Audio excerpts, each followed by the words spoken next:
Welcome to Selling in the Motor Trade, in association with Automotive Management and Simco Training. This is the weekly podcast where we share best practice, tips, and ideas on how to sell more cars, improve your service department, and generally put more profit into your dealership or dealer group. I'm your host, Simon Bokert, or some of you might already know me as Skippy. And firstly, I want to say thank you for taking the time to tune in.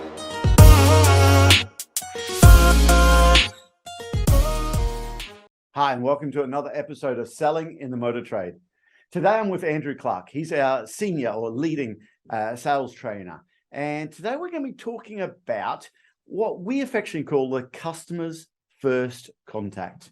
Now, listen, we all know that the world has changed. In fact, I spoke to someone recently and said, I went into a car dealership, walked in, and no salesperson wanted to speak to me. Now, I don't think that's right at all. We still need to treat every single inquiry like they're gold.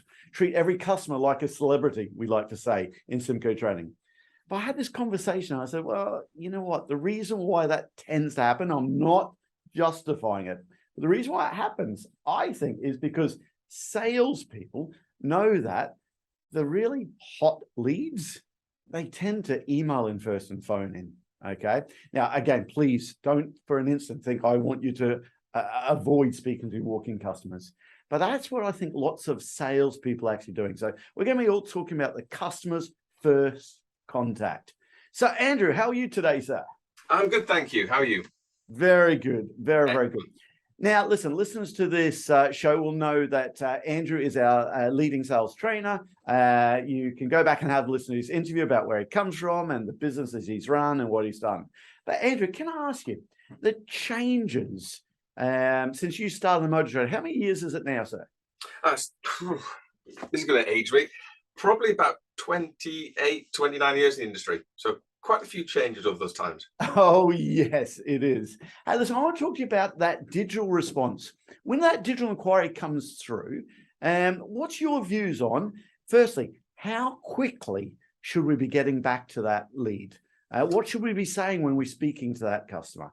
How do you recommend getting back to that customer?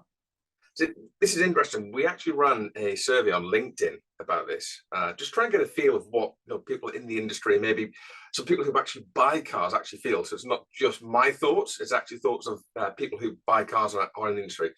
And we actually had an overwhelming response to the fact that there's such a diversity of what people believe should be a good time. Now, my beliefs are we should be getting back to people within under 10 minutes.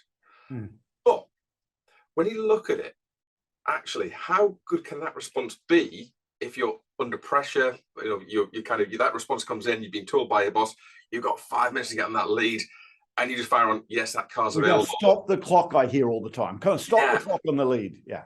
And in fact, we had some really great industry leaders also comment on the post as well, saying, do you know what? Yeah, under 20 minutes should be the time scale that we need to aim for, because we need to aim to give a really good response to our customers. Because actually, how do we stand out online when we just fire one back on, yes, that car is available? And then we wait for the customer to come back to us. But actually, they haven't just emailed us. They've probably emailed another 7 or 8 dealerships at the same time. Yeah. So it's critical that we actually respond back in a way that we stand out online. We engage with the customer. But that's not easy to do. Yeah. See, it's a great point there I want to talk about, because they used to say the golden hour. And I think most people say that's far too long now, because the clock starts ticking as soon as one of those 7 or 8 people or dealerships has got back to the customer. Don't straight away people sit there and think, well, hold on, if these dealerships got back to me straight away, now it's almost like that's what is the norm. So if we are over an hour, it's just not good enough. But then also it's the quality of that leader. I want to get your views on this. And do we get that see it now video? Now, we love video. Video is not the future anymore. It's the norm as well. But I can't do that quality video within 10 minutes. What's your views about contacting the customer, getting the video through to them? Should we wait and do a better personalized video? Should we do a standard response like rapid response, have these standard emails that they get quickly bounce out to people? What's your views on those? Yeah, I think, you're right, that speed response is vital. However, if the customer gets that templated standard response and they get it from 2 or 3 different dealerships, So true. what do they actually feel on the back of that? Do they actually almost know that's a template, that the inquiry's not been dealt with? And you're right, because do you know what? If you'd have walked in the showroom and you stood there for 20 minutes and got ignored, you'd probably walk out and never wanted to see that dealership again or deal with that dealership again. And the difference is, at the end of the email, when the customer sends it and they get 2 or 3 responses back, they can't see that the sales team are getting cars off a transporter or they're in the middle of a handover. They can't see what's going on in the business. So almost the less forgiving than the customer that would be stood in the middle of the showroom seeing all that happening. And the response for me, it's got to be personalised. Yes. It's got to almost thank the customer for the inquiry. In my opinion, you've almost got to congratulate them on the car that they've chosen. Yeah. Because it's something that they've looked at. All of a sudden now you're starting to make them feel a little bit warm, that they made a good choice. The video's critical. But in my opinion, it's got to be a personalised video. That doesn't have to come within 10 minutes. You might want to find out from the customer, what is it about that particular car that put on the shopping list? Why are they inquiring with you on that car? Then you can personalise that video back to the customer to really have some impact. And the video, it's got to be long enough to get them interested, but it's got to be short enough to want them seeing more of it. So you leave a call to action, you've now got more chance of getting the customer from the digital inquiry onto the telephone. Yep, that's the whole idea, isn't it? You want to engage with that customer. And I've got to tell you, I personally think that customers, I know we can smell that cut and paste job, can't we? That standardized response there. It needs to be personalized. And I love that you talk about almost congratulate the customer. That car's in great condition. I bought in, trade in myself from a lovely couple. They're on their 3rd Toyota. So we've done all the servicing from day one.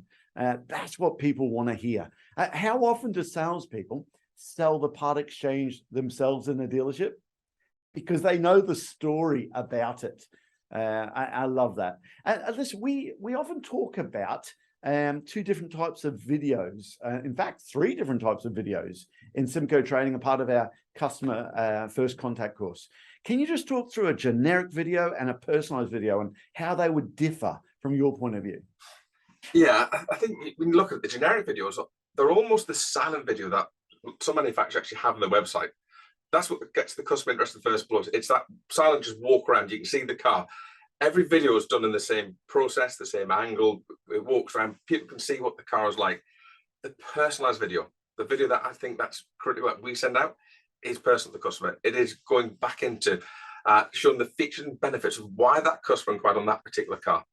It's almost, you've started to do that qualification so you can show them how that car is going to benefit them. You're going to show them the advantage of the car and the benefits of that particular car. You're getting the customer really interested because you're talking to them about it.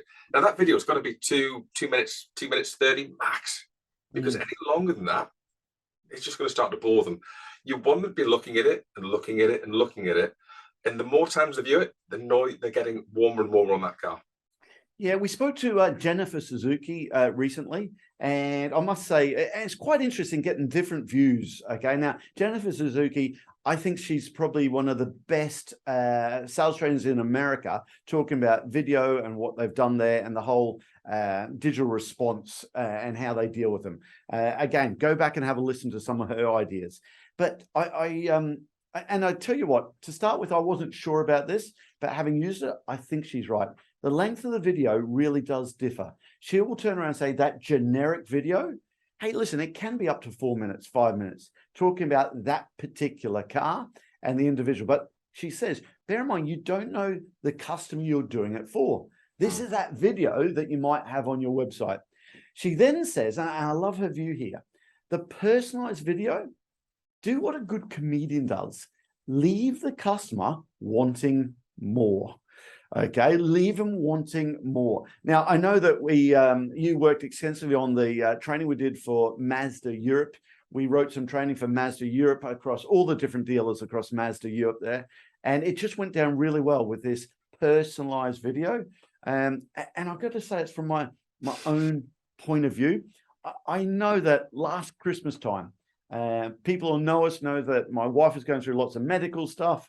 Okay, we're on the back end of that. But hey, listen, I had to go and work out how to do some cooking. So what video do I go and do? Do I go and look at the 28-minute video, which I'm going to get everything I need? It's going to be perfect. Do I look at the 30-second video, or do I look at the 4-minute video? Now, you know me well. I went for the 30-second video first to see if I could get what I want in the shortest period of time. But then it was just an advert for some cookbook. Okay, there's no chance I was going to do the 28 video because I need to work out how to get the vegetables cooked next. Okay, don't we want the information? I just love her view on that, to leave the customers wanting more, leave them with a call to action, leave them with good news, but don't tell the customers everything about what is the good news.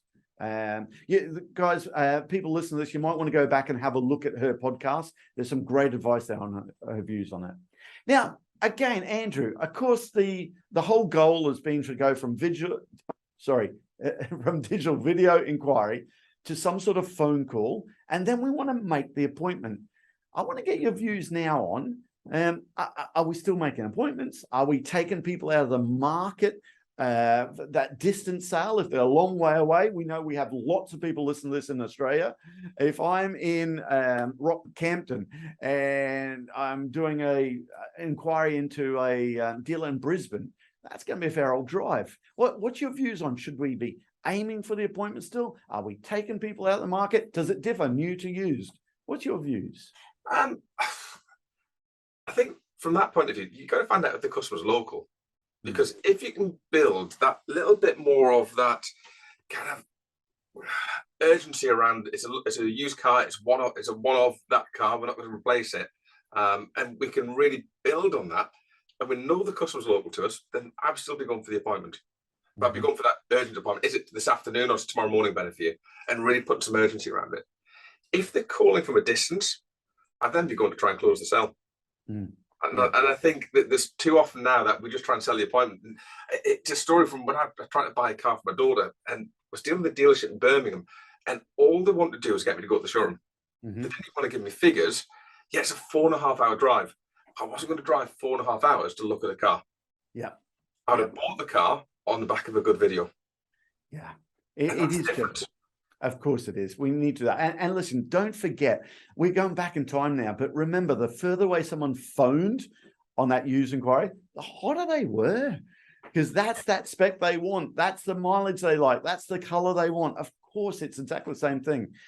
But for me, one thing I am noticing now, you know, part of what we do, we're in dealerships all the time, and part of our program, we listen to so many incoming and outbound calls all the time. We follow through the digital response. And one thing that I notice that salespeople miss all the time is they don't trial close. Now, let me explain what I mean. We all know on a walk-in inquiry, at the end of the demonstration drive, we always want to separate the car from the money. Something along the lines of, hey, if everything stacks up right, is this the car you'd like to be driving for the next 2 or 3 years? Or apart from the figures, is there anything stopping you owning this car? Or the old-fashioned Panda one, do you like it? Do you like enough to buy it? So what you're telling me, we just got to get the numbers right, and that's the car you'd like to go ahead with. There's some sort of commitment that the car's right before we get into the numbers. Now, that works for so many different reasons. It confirms to hubby and wife that they both like that car. It confirms to themselves that, yeah, the car's right, it's just the numbers, okay? But what I'm noticing on that remote response, so many times we're bidding and blowing. We're getting into all the numbers, but we just haven't said, hey, Mr. or Mrs. Customer, what you're telling me is if we can get the numbers right, that's the car you'd like to be driving the next 2 or 3 years. We just kind of forget it. And we wonder why at the end, after showing all the figures and the numbers, or a customer says, just email those figures through to me. Customer says, great, thanks for that. Let me go and think about it. And they continue their fundamental need for comparison. And that's one of the things I notice. What do you notice from all the inquiries that you listen to? Where do salespeople get things wrong consistently? There's two things. I'll pick up on the back of what you said there. I was listening to a call, and the salesperson in the dealership were nameless in this, but we'd been going over how to do the trial close. He just did it too early as well. Yeah. The inquiry came in, they rang on that particular car, and he almost went straight into, hey, look, if we can get the figures right in this car, is it something you'd like to go ahead with? And you Oh, can I'm almost see glad the you customer, brought that up. I haven't even seen a video of what the car looks like yet. You Yeah, just hadn't done any qualification. You went too early. yeah. That's a common mistake. So that's almost as dangerous as not asking at the end. Great point. Isn't that so true? You're dead right. I must be guilty of that because I'm so many times I'm harping on salespeople to trial close. Maybe they're getting it in far too early and they haven't earned the right to do that. So Yeah. true. I suppose, Andrew, is that because it's been low hanging fruit for the last couple of years? Yeah, and I've got to say, you can almost have that feel of wind of change is coming. I think more and more businesses and heads of business that we talk to and sales managers, it's becoming a little bit more challenging. And I think, after COVID, when we re-up the dealerships and there's that short supply of new cars because of the microchip issue and now the everything else that's going on in the world, and that supply hasn't come back to normal yet. There was a real demand for used cars, and you're right. You probably didn't have to be at your best to sell. Yeah. Because almost the question that every customer was asking for the last 18 months is that car still available? And they were relieved when you said yes. Yeah. Yeah. That's starting to change now. So true. So true. What's your view on selling the value added products for that remote customer? Do you, what do you do? Is it talk about these products early on? Is it just secure the order for the remote customer, then talk about the products? Now, bear in mind, this podcast goes out to Canada, America, Ireland, Australia, as well as the UK. So people listen to other countries. In the UK, we have the Financial Conduct Authority, and there's legislation we've got to do. In your country, make sure you're doing the bits that are right. But can I get your views on when do we introduce the value-added products? Again, because in FCA, we've got to do IDD. We've got to go through and explain what products we've got. The problem is, on IDD, can you just run through that for so people that's the in initial America? disclosure document. So we've got to tell the customer that regulated by the FCA. We've got to tell the customer what products we are able to sell, because we've got to treat customers fairly. And that means by offering everybody everything. Yeah. But the problem is, you see a car up for £20,000. The customer's ringing from probably Dorset and your dealerships in Newcastle. They're not looking to spend £22,000 on all the products. They probably want to spend £19,000. So I think it's probably the hardest sell, but we've got to run through them. But I really believe that after we've introduced them, we go through them, we then aim on selling the car. We then go back to selling the products afterwards. Because you've got more chance, because now the customers, what happens is the customer's emotions when they're doing that negotiation stage, they're dropping. You might build them up and got them really excited on the car. Then we start to negotiate. We start to deal with the analytical side, and their emotions come down. Yeah. At that point, we're trying to get more money out of them. They might actually not buy the car. We need to secure the deal with the car. As soon as we secure the deal, that's when you see them watching that video again, and they watch the video again, and they show their friends in the pub. Yeah. Emotions are going back up. This is now a time when we can actually go back to the value-added products. And maybe try and get the paint protection in, the Gen 3, the Guard X, the Protect X. Of course, that's the one product we can't sell when they pick the car up. Yeah. It has to be done. I still love the idea of sowing the seeds or putting the hooks into these products early on the customer's trade-in or part exchange.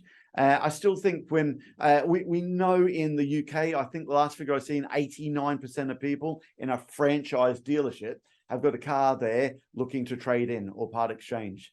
But I still love talking about it where, hey, do you still have your paint and fabric protection certificate? What level of asset protection do you have on it? It just gets people thinking, maybe I should have that last time. So yeah, we definitely need to talk about it instead of bombarding people. Well, do you want this? Do you want that? Do you want this? I think slow that down and sow the seeds on it. It's probably a great phrase on that early on. Yeah. Definitely the way there. Andrew, well, thank you very much for that. Just to wrap it up, what can you leave the listeners to this podcast? Any tips or ideas you'd like to leave them with to make sure they get the best from that digital inquiry? Yeah. Do you know, something I picked up from a dealership once, and it was one of their most successful sales executives who deals with online inquiries. And this person really, really did make a very valid point. She said she treats every customer online as if they were sat across the desk for her. So when she changed her mindset to that, actually the customer sat at the end of the desk, I dealt with my online inquiries differently, and I started to get more success. So that rapport was built a lot faster because I was trying to make them smile, even though I couldn't see them. So when I said I was going to go and do something, I just did it with the urgency as if they were sat across the desk. So all of a sudden, our conversion rates from incoming email inquiries and telephone inquiries, they just went through the roof. And that was my mentality change. And that really sticks with me. I think that's a great tip. Treat the customer as if they're in the showroom with you. Isn't that so true? I absolutely love that. Well, listen, Andrew, thank you again. People, if you've listened to this and you've got some great tips and ideas, please reach out to Andrew Clark on LinkedIn. You can reach out to Andrew via Simco Training. You can talk to him about our sales fitness sales training program or the Customers First Contact. It's a 2-day course that Andrew takes everyone through exactly how to get the best from that remote inquiry, how to actually not get the best, to sell as much as you can and put as much profit into the deal. So, Andrew, thank you again for all your time. No problem. Thanks, Simon. That just leaves me to say that all details of this episode and other episodes on the selling in the motor trade can be found on our website, simcotraining.co.uk. Go there to get a copy of our book, Words That Sell Cars. Go there to sign up to a free trial of our Sales Fitness online sales training program. Easiest way to get hold of me is Simon Bokert through LinkedIn. Thank you.